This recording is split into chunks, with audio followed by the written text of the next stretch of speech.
живота. Аз дишам, работя, живея и стихове пиша.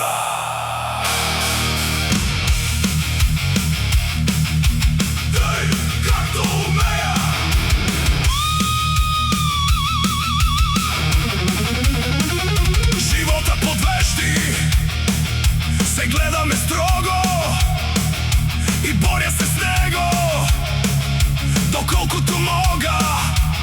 Живота сме в разпрах, но ти не разбирай, че мразя живота.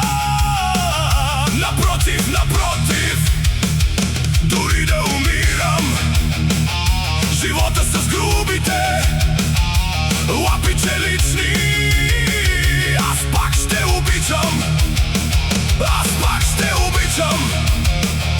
Да кажем, сега ми окачат въжето и питат: как искаш ли час да живееш? Веднага ще кресна: свалете, свалете, свалете, по-скоро свалете въжето, злодей!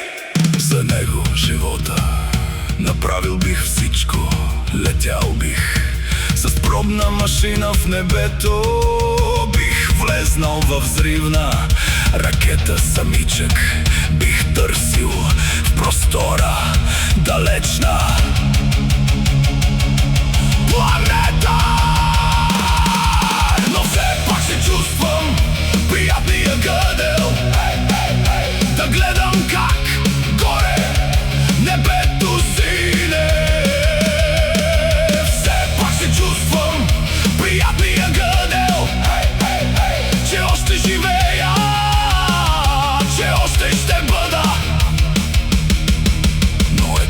Кажем, ви вземете колко пшеничено зърно от моята вера, бих ревнал, тогава бих ревнал от болка, като ранена в сърцето пантера. Какво ще остане от мене тогава?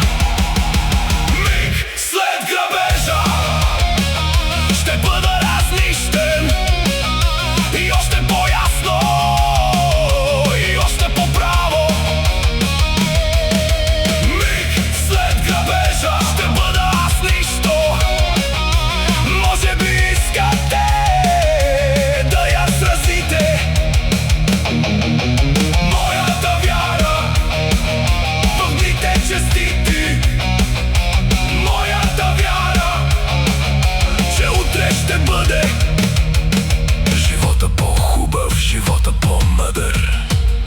Как ще щурмувате, моля, с куршуми? Не!